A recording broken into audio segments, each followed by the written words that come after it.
The group chat was lighting up like fireworks. Ping after ping, photo after photo, casseroles being planned, pies already half-baked, jokes about who would bring the wine and who would forget the cranberry sauce. I watched the messages roll in, every name popping up with cheerful emojis, every plan orbiting around the same thing: Thanksgiving at Hannah's house. Before I continue, please subscribe to show karma you're at the right side. Anyways, it wasn't surprising. Not really. My sister had claimed the role of holiday hostess years ago, the golden daughter who insisted her dining table was the heart of the family. She loved the attention, the spotlight of carving the turkey, the compliments about her perfectly decorated home. She loved being the one people said kept the family together. What stung wasn't that she was hosting. It was that, this year, she hadn't even bothered to invite me. At first, I thought maybe I'd missed something. I scrolled up, combed through every message. Hannah had tagged everyone, even distant cousins who lived hours away, but not me. The list of dishes stretched long, but there was no space left for my name. I told myself it was an oversight. Maybe she meant to reach out separately. Maybe she assumed I couldn't come. But as the chatter built, it became painfully clear. The guest list was set. The menu was finalized. My name had never been on it. The ache wasn't just about this year. It was about every other year that looked the same. Hannah beaming in the kitchen, Mom bragging about her cooking, Dad giving toasts about family unity while ignoring the daughter quietly pushing mashed potatoes around her plate. Me, the one who, year after year, showed up with something homemade, only to watch it go untouched, while Hannah's dishes were devoured and praised. The one whose seat always seemed just a little out of place, squeezed into the corner as if I'd wandered in from the cold. And now, I hadn't even been given that corner. The group chat buzzed again. Hannah herself had sent a selfie, apron on, holding a bouquet of flowers. "Getting ready for the big day," she captioned. Hearts and clapping hands flooded in. Someone wrote, "As always, the perfect hostess." Perfect. That was Hannah's word, her identity. Perfect hair, perfect house, perfect life, perfect role. And me, the invisible one, the unnecessary one. I put my phone face down on the counter, but the silence of the apartment made the rejection echo louder. They hadn't forgotten. They hadn't overlooked me. They had chosen. They had chosen Hannah's table without me at it, laughter without my voice in the mix, pictures where I didn't even exist. For a long time, I stood there, staring at the dim reflection of myself in the black screen. It wasn't just an empty invitation. It was the clearest message they'd ever sent. I wasn't wanted. And somewhere deep inside, the sting began to twist into something else. Not just hurt, but a spark of resolve. If they didn't want me at their table, fine. I'd build one of my own. From the outside, we looked like the kind of family you'd see on the cover of a holiday magazine. A sprawling suburban home with trimmed hedges, a dog that greeted the neighbors, and holiday decorations that always went up on time. Every December, my mother would march us into coordinated outfits and pose us in front of the fireplace for the annual Christmas card. Smiles plastered across our faces, matching sweaters, perfectly wrapped gifts stacked in the background. It was all designed to send the same message. Look at us, the Hartleys, a family that has it all. And people believed it. Friends of my parents would gush about how lucky we were. "Two beautiful daughters," they'd say, patting my mother's arm. "And Hannah, oh, she's such a star. You must be so proud." I'd stand right there, smiling politely, while the words slid past me like I was invisible. Hannah always was the star. At birthdays, she blew out candles surrounded by presents that filled half the room. At school plays, she took the lead role while I sat in the second row of the chorus. Even in family gatherings, she was the one lifted onto shoulders, the one who got the best seat at the table, the one who shone. And I was always the shadow next to her light, the filler in photographs, the sister whose name was an afterthought in conversations. Our mother fed it. She'd beam at Hannah when she walked into the room, as though the sun itself had followed her in. "Isn't she stunning?" she'd say to relatives, pulling Hannah forward, turning her face toward the light like a prized jewel. Then, as if remembering I was there, she'd glance at me with a softer smile. "And this is Juliana. She's the quiet one." That was my label. Quiet. Reserved. Hannah was dazzling, and I was not. Even the house itself seemed to echo the favoritism. Hannah's bedroom was bigger, with new furniture and bright paint colors chosen just for her. Mine was smaller, hand-me-down dresser, faded wallpaper that had belonged to a previous occupant of the house before we moved in. When relatives visited, they were shown Hannah's room proudly, the trophies lined neatly on her shelf. Mine was kept shut, as if it wasn't worth the tour. At every holiday gathering, the script repeated itself. Hannah presented as the hostess in training, handing out hors d'oeuvres and laughing with the adults. My role was to sit quietly, take coats, help clean up, and in the family photos that lined the hallway, it was Hannah's smile that drew the eye. Hannah's achievements framed on the wall. Hannah's name that carried pride. We were the perfect family, or so everyone believed. Perfectly balanced, perfectly poised, perfectly false. Behind the glossy cards and smiling snapshots, the truth was sharper. This wasn't a family built on love and equality. It was a stage, and Hannah was the star. I was just the backdrop, blurred and forgettable. Even then, deep down, I knew the facade couldn't last forever. But no one else seemed to see the cracks. Not yet. Thanksgiving, Christmas, Easter. It didn't matter what the occasion was. It always came back to Hannah. She was the hostess, the golden daughter, the one who seemed to collect admiration the way other people collected holiday ornaments. I can still picture the way relatives would file into her home, greeted by the smell of cinnamon, roasted turkey, or some elaborate dessert she'd spent days perfecting. She'd sweep in with a smile, hair done perfectly, apron dusted with just enough flour to look authentic. Everyone would gasp, "Oh, Hannah, you've outdone yourself again." I learned quickly that my role was different. If Hannah was the center of the feast, I was the afterthought, a seat filler at best. I'd show up with something homemade, green bean casserole, an apple pie, once even a pecan tart I'd spent hours perfecting. My dishes would sit untouched at the far end of the table while everyone praised Hannah's roasted lamb or her secret recipe stuffing. Compliments rained down on her like confetti. "You're incredible, Hannah. How do you do it? This is the best meal I've ever had. One day you'll be the one carrying all the family traditions." And then there was me. "Oh, Juliana, thanks for bringing that," someone would mutter half-heartedly as they passed over my contribution. No one asked for my recipes. No one snapped photos of my food. I was background, invisible against the glare of Hannah's spotlight. My parents fed into it too. My mother would beam with pride as Hannah carved the turkey, whispering to anyone who would listen, "She's always been so talented in the kitchen, such a natural."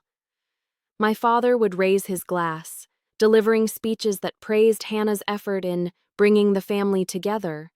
Sometimes he'd say, "We're lucky to have such a daughter to keep traditions alive," and the words would hang heavy in the air, a reminder that the other daughter, me, was never quite enough. It wasn't only the food. Every tradition seemed to orbit around her. She hosted Christmas Eve, New Year's brunch, summer barbecues. Even when others suggested taking a turn, the answer always circled back to Hannah. "They just do it so well," they'd say, as if excellence was reserved only for her hands. Relatives drove hours just to sit at her table, post photos on social media, and tag her as the perfect hostess. The imbalance didn't stop at the table. When it came to family milestones, birthdays, graduations, even weddings, it was Hannah's presence that was celebrated. My promotions at work earned polite nods, quickly forgotten. Meanwhile, When Hannah got a new job, it was toasted like a national holiday. She didn't just host dinners, she hosted the entire family narrative. And I was always the guest, never the feature.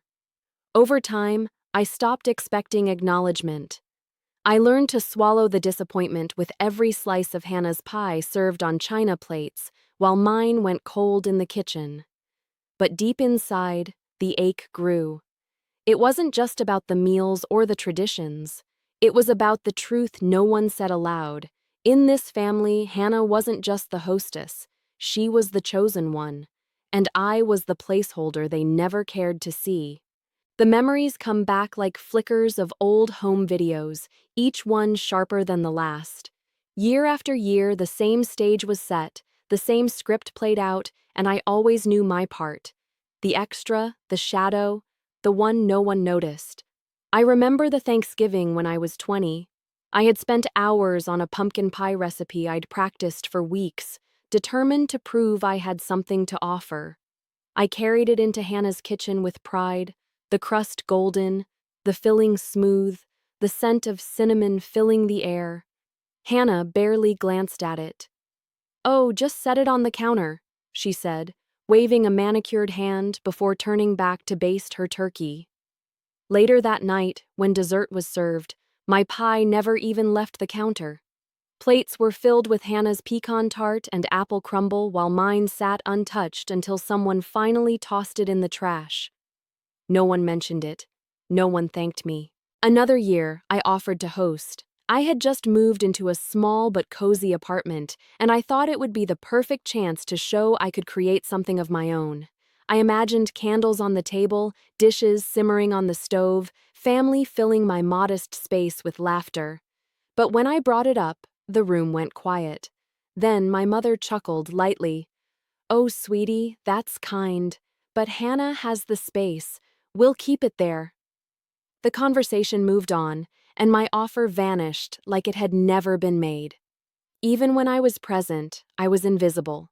Photos taken around the dinner table rarely included me unless I happened to be in the background. In family albums, Hannah was always front and center, laughing with relatives, presenting her dishes, raising a glass. When my face appeared, it was off to the side, blurred or cropped, as if I had wandered into the frame by accident. The pattern was everywhere, not just in big gestures, but in the smallest moments. Hannah's voice carried across the table. Mine was drowned out. Relatives leaned toward her stories, their laughter echoing after her punchlines. When I tried to share something, news from work, a personal achievement, the reaction was lukewarm at best, and someone always found a way to redirect the conversation back to her. I learned to stop trying. The worst part wasn't the neglect itself, it was the normalization of it. Everyone acted like this was the natural order of things, as if my existence was secondary by design. And maybe, over time, I started to believe it too. I started to expect that whatever I did, it wouldn't matter, because it was Hannah who mattered. But looking back, I can see how those small rejections built a mountain. Every ignored pie, every dismissed offer, every overlooked word carved out a space where I didn't belong. It wasn't one moment that excluded me. It was years of them, layered like bricks, walling me out of my own family. And when this year's silence arrived, when the invitation never came, it wasn't shocking. It was the inevitable conclusion to a lifetime of being sidelined. The invitation never came, and for days I tried to convince myself there had been some mistake. Maybe the text had gone to the wrong number. Maybe my email had filtered it into spam. Maybe Hannah had just been too busy to reach out personally. But as the group chat lit up with endless chatter about the menu, the seating, the centerpieces, I saw my name missing from every list. My absence unquestioned. At first, I gave them excuses in my own head. Maybe they thought I couldn't make the drive. Maybe they assumed I'd rather stay in the city. But the truth pressed harder the longer I watched it unfold. Hannah had tagged every single person, our cousins, our parents, even a neighbor who wasn't technically family but had become part of the tradition. everyone except me, and no one seemed to notice. Not one relative asked, "Is Juliana coming?" Not one pause in the conversation to include me to check in. The silence was deafening. It wasn't about space. Hannah's house was big enough to seat 30, and she loved to brag about it. It wasn't about logistics. I had my own car, I always brought food, I never made things complicated. No, this time the message was clear. It wasn't that they forgot, it was that they didn't want me there. I kept opening the chat like a wound I couldn't stop poking. There were Hannah's photos of her polished dining table, silverware lined like soldiers, napkins folded into little autumn leaves. There was Mom gushing, "You outdo yourself every year, Hannah! What would we do without you?" Dad chimed in with a toast emoji, cousins posting how excited they were to be together again. Together. The word hit like a stone to the chest. And I thought back to all the other years, the pies left untouched, my offers to host dismissed, my seat tucked in the corner. It had always been obvious I was less, but at least I was allowed in the room. This time they didn't even give me that. I tried to picture the dinner, the laughter I wouldn't hear, the plates passed around, my absence smoothed over with more wine, more compliments for Hannah, my parents smiling, my relatives toasting, the family picture taken without me once again. Only now it wouldn't just be that I was pushed to the edge of the frame. I wasn't in it at all. I wanted to cry, but what came instead was a hollow ache, the kind that leaves you too tired even for tears, because this wasn't a misunderstanding or a slip-up. It was deliberate. They didn't forget me. They erased me. That night, staring at the dark ceiling of my apartment, I let the truth settle fully for the first time. I wasn't wanted at Hannah's table. I never had been. And if that was the case, maybe it was time to stop begging for a seat. Maybe it was time to build a table of my own. The silence after the group chat was the loudest thing I'd ever heard. I didn't write a message asking if they had forgotten me. I didn't pick up the phone to call Hannah or my parents, pretending confusion. For the first time in my life, I didn't try to wedge myself into a place that clearly didn't want me. I sat in my small apartment with its secondhand furniture and cracked tile, the city lights bleeding through the blinds, and I thought about all the years I'd begged without realizing it. Every pie I baked and brought to Hannah's table was me pleading, "See me."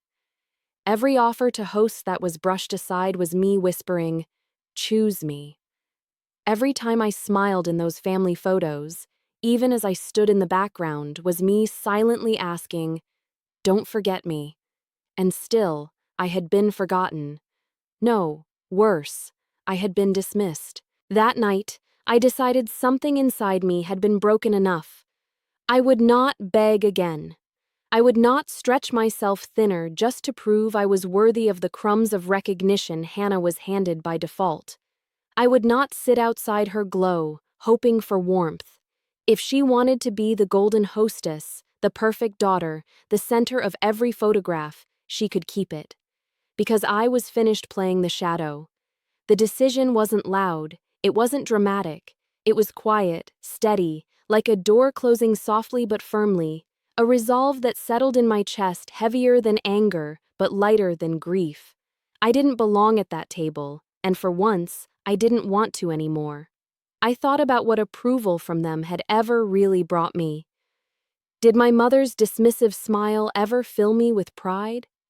Did my father's toast to Hannah ever make me feel part of something? Did Hannah's spotlight ever leave space for me? The answers came quick, sharp, undeniable. No, no, and never. And if the only way they knew how to see me was through Hannah's reflection, then maybe the truest thing I could do for myself was step out of the picture altogether. Not in defeat, but in defiance. I made a promise to myself that night. I wouldn't waste another ounce of my energy trying to earn their love on their terms. My life was mine to build, my joy mine to claim. No more waiting for an invitation to someone else's table. If I wanted one, I would set it myself. Lying in bed, the ache of rejection was still there, raw and familiar. But beneath it was something new, something steadier, a seed of freedom. Because once you stop asking for approval from people who will never give it, you're left with the chance to create something far greater, a life that doesn't need their permission to shine. For the first time in years, I didn't feel invisible. I felt untethered, and I knew that was the beginning of everything. The city became my canvas, and for the first time, I was the one holding the brush. At first, it was survival, tiny apartments, juggling multiple jobs, ramen dinners stretched over 3 nights. But survival sharpened me. It taught me discipline, grit, and a hunger I didn't even know I had. While my family spent their weekends sipping wine at Hannah's table, I was in coffee shops with my laptop, sketching out business plans and teaching myself what no one else would. It started small. I worked in marketing by day, but on nights and weekends, I built a freelance portfolio. Social media management, branding, ad campaigns for small boutiques and restaurants that couldn't afford big agencies. Word spread, one client led to another, and soon I wasn't just getting by, I was growing. With every invoice paid, I saved a little more. I learned the language of contracts, negotiations, and investments the hard way, by falling, failing, and then standing back up stronger. By the time Hannah was posting her 10th Thanksgiving turkey on Instagram, I was buying my first property, a modest duplex in a neighborhood no one else thought was worth the risk. I renovated one side, rented out the other, and discovered real estate was its own kind of game. One property turned into 3, then into a portfolio. Quietly, steadily, I built something solid. I didn't flash it, I didn't post it online, and I certainly didn't tell my family. To them, I was still Juliana, the quiet one, the afterthought. And I let them believe it. But it wasn't just money. It was friendships, too. People who saw me not as Hannah's sister, not as the extra in the family photo, but as myself. There was Rosa, who worked the morning shift at the diner where I spent too many late nights with my laptop. She started as the woman who refilled my coffee, then became the friend who cheered my first investment. There was Malik, who lived in the other half of that first duplex and taught me how to handle tenants, how to fix a leaking faucet, how to never be intimidated by a contractor's quote. And there was Dana, my business partner in all but name, who pulled me into her circle of entrepreneurs and refused to let me undersell myself. Together, they became my chosen circle. We celebrated birthdays in rented rooftops, victories in quiet toasts over cheap champagne, failures with encouragement that pushed me back on my feet. They knew nothing about Hannah's spotlight or my family's hierarchy. They only knew me, and for the first time, that was enough. Looking back, I realized how easy it had been for my family to assume I was struggling, invisible, stuck. They never asked. They never cared to. In their eyes, if it wasn't happening in Hannah's orbit, it wasn't happening at all. And maybe that was my greatest advantage. While they ignored me, I was free to build without their expectations, without their judgment. Quietly, in the shadows they cast, I created a life so much larger than the table they had once denied me. A life they wouldn't even recognize if they saw it.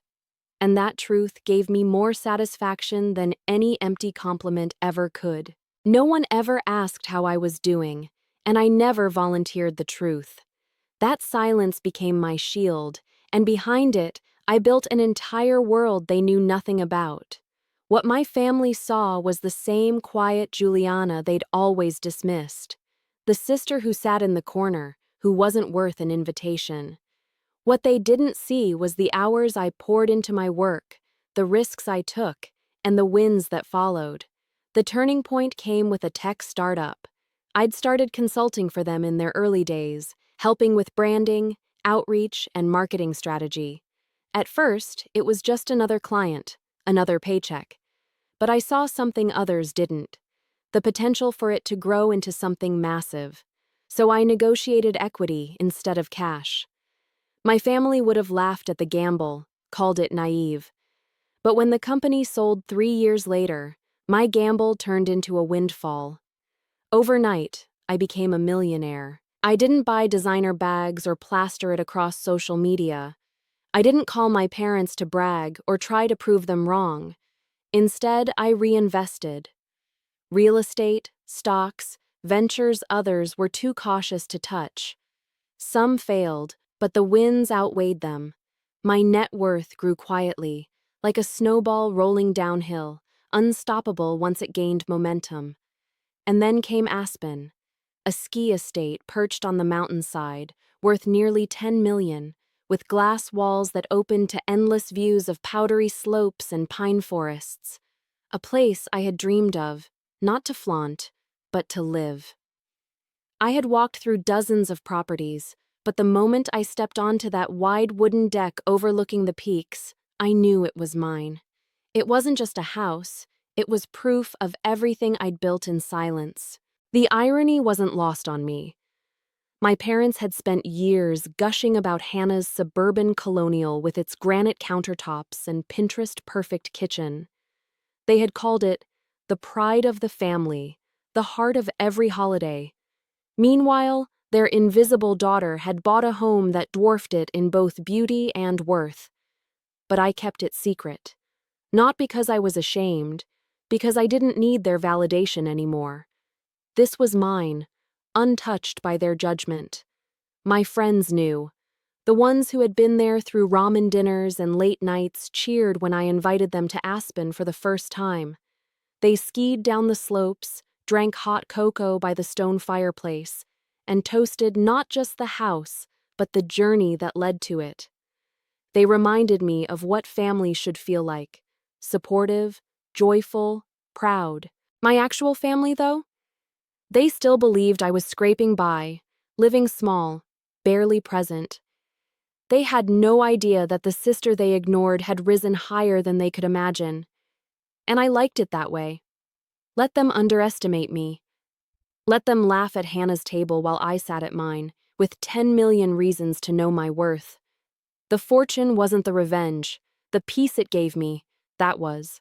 The decision didn't come in a flash of anger. It came quietly, like a door clicking shut in my mind. I was scrolling through social media when I saw it.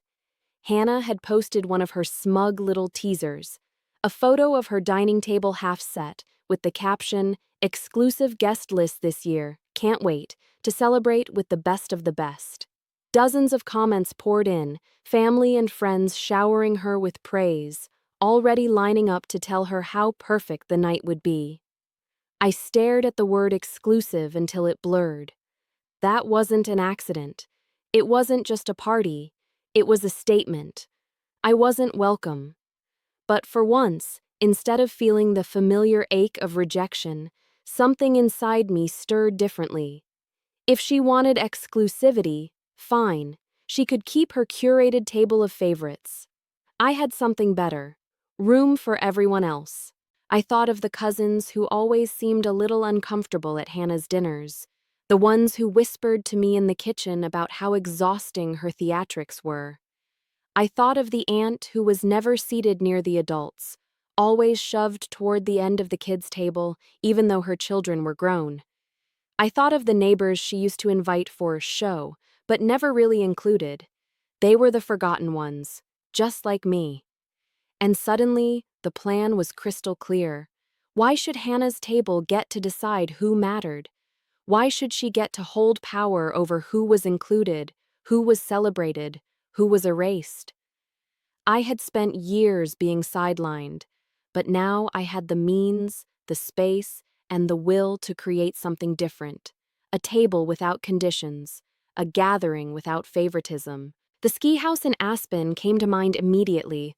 Wide stone fireplaces, walls of glass looking out to the snow-covered peaks, enough bedrooms to host dozens. It had been my sanctuary, a private symbol of everything I'd built, but maybe it was time to open it up, to use it for something bigger than myself.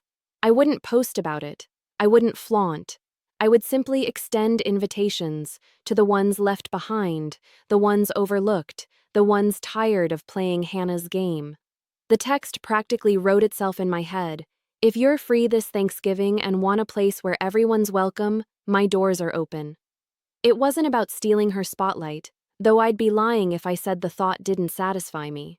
It was about rewriting the script. For once, I would be the one offering warmth, not begging for a seat.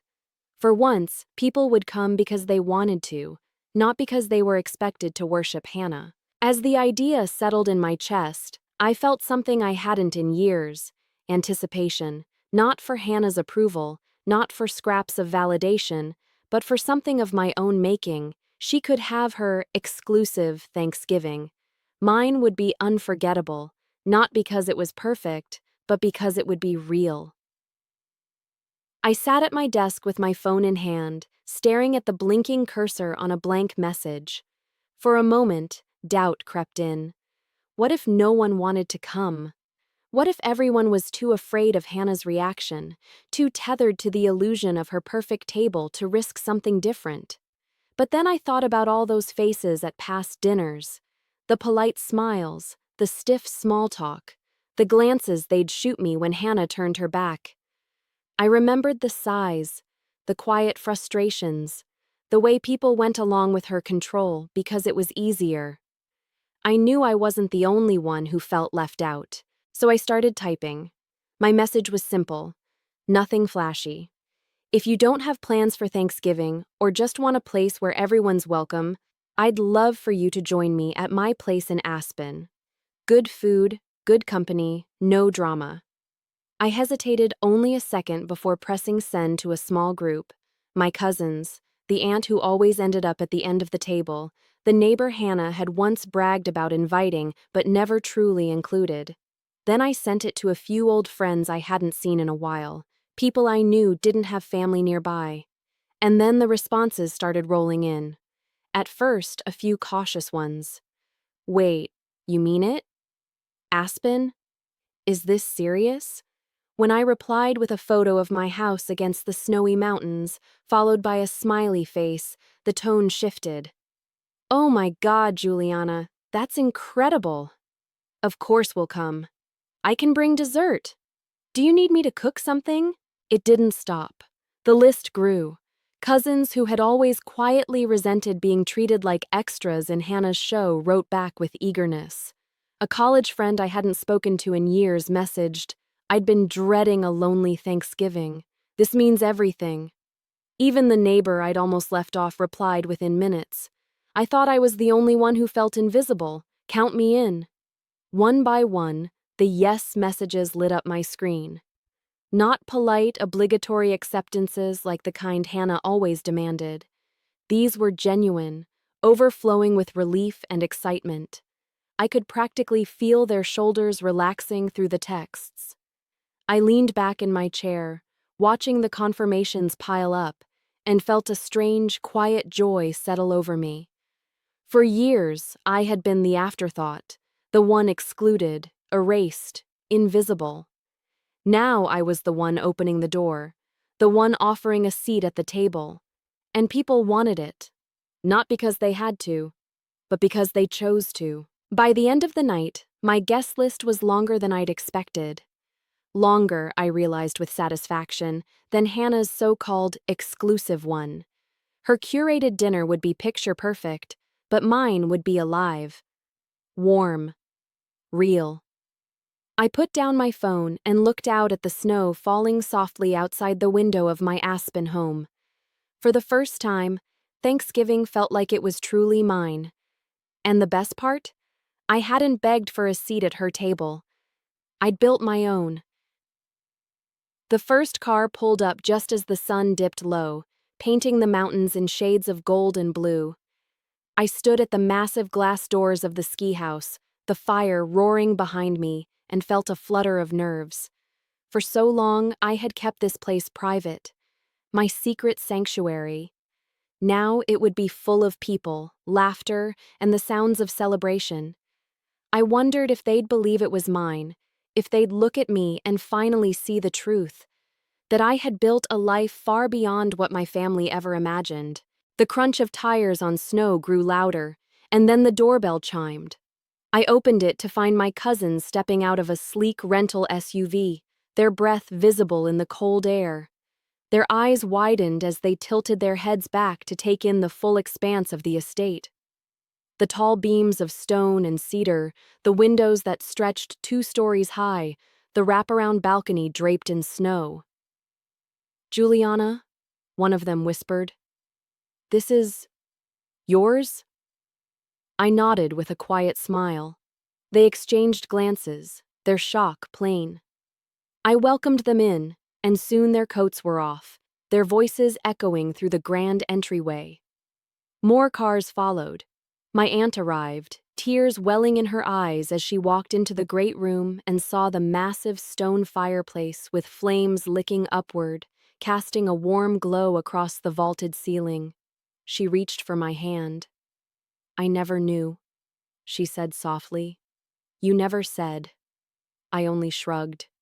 "It wasn't theirs to know," I replied. She understood. By the time the last guests arrived, the house was alive with movement. Children ran across the polished wooden floors toward the wide windows, pointing at the slopes dusted with fresh snow. Old friends sank into plush leather chairs, their voices rising with disbelief and admiration. The dining table, long enough to seat everyone, gleamed under golden light. At its center, a feast unfolded: plates of roasted turkey, bowls of truffle mashed potatoes, cornbread stuffing, cranberry compote with orange zest, even pumpkin pies from a local bakery known only to locals. Everything catered by chefs I had quietly hired, determined that this meal would be both flawless and abundant. I watched as people took it all in, their awe almost louder than their words. They had seen me as the quiet one, the overlooked one, the girl who left without a fight. Now they stood in my home, surrounded by proof that I had not just survived, I had thrived. The conversations shifted quickly. Guests compared Hannah's dinners, the stiffness, the perfectionism, the sense that everyone was performing. Here, they said, it felt different. Here, it felt free.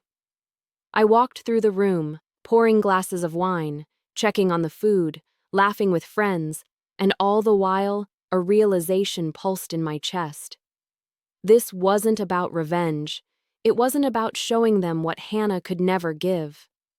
It was about creating the very thing I had longed for all those years: a table where everyone was welcome, where no one was invisible. And for the first time, I didn't feel like I was hosting a Thanksgiving. I felt like I had finally come home. The first photo went up before the meal even began.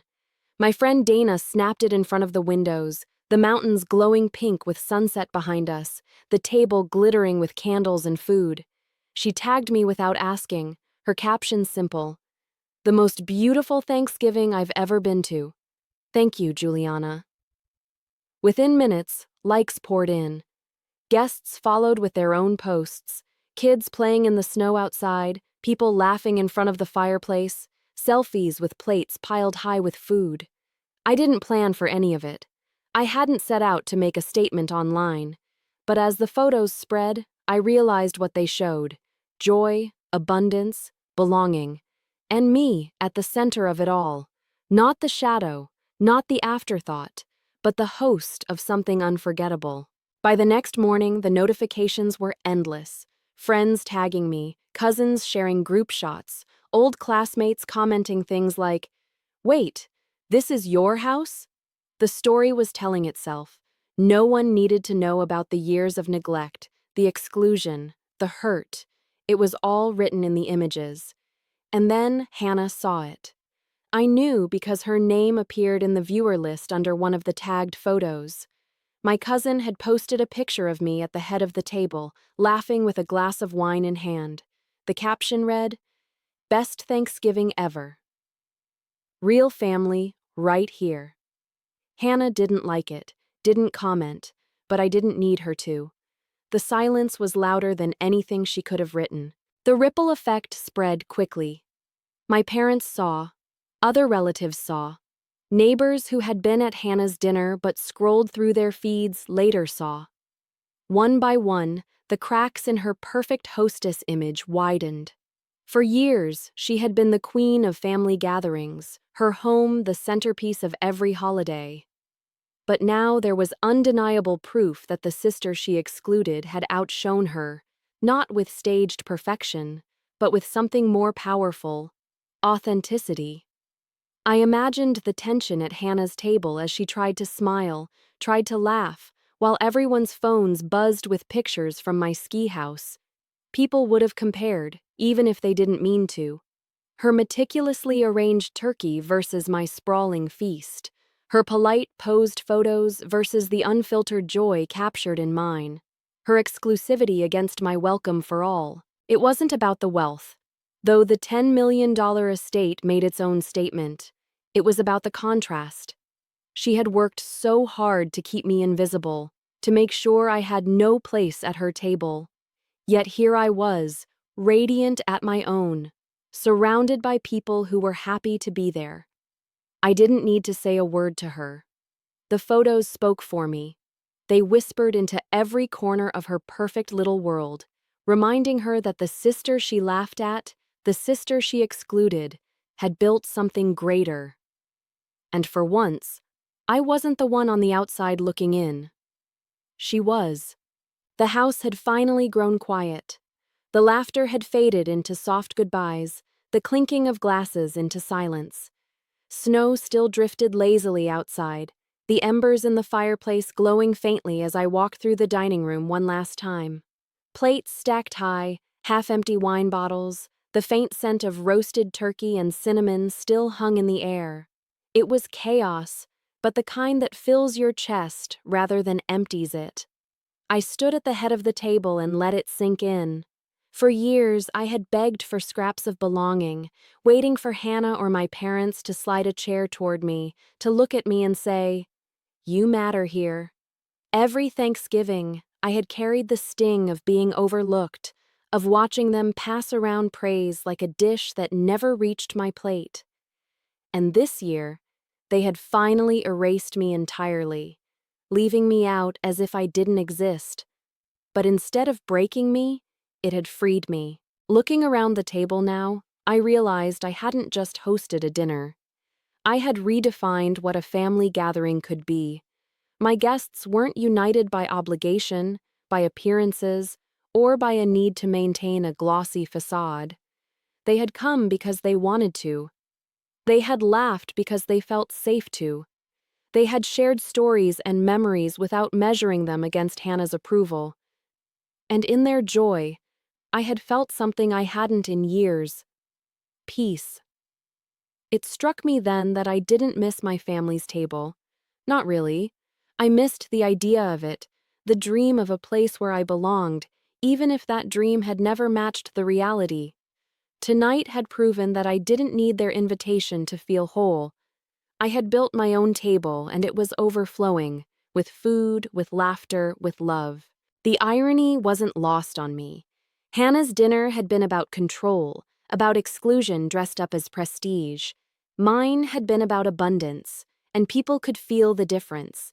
It didn't matter how expensive the turkey was, or how perfect the decor looked. What mattered was the warmth, the openness, the way people leaned in close and felt like they mattered.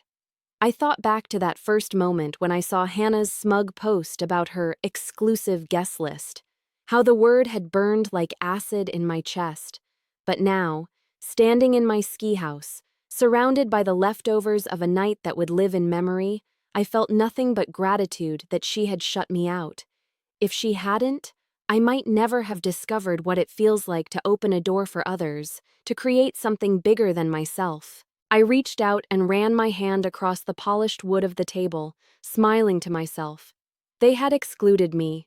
They had tried to erase me, but all they had done was push me into building something they could never match.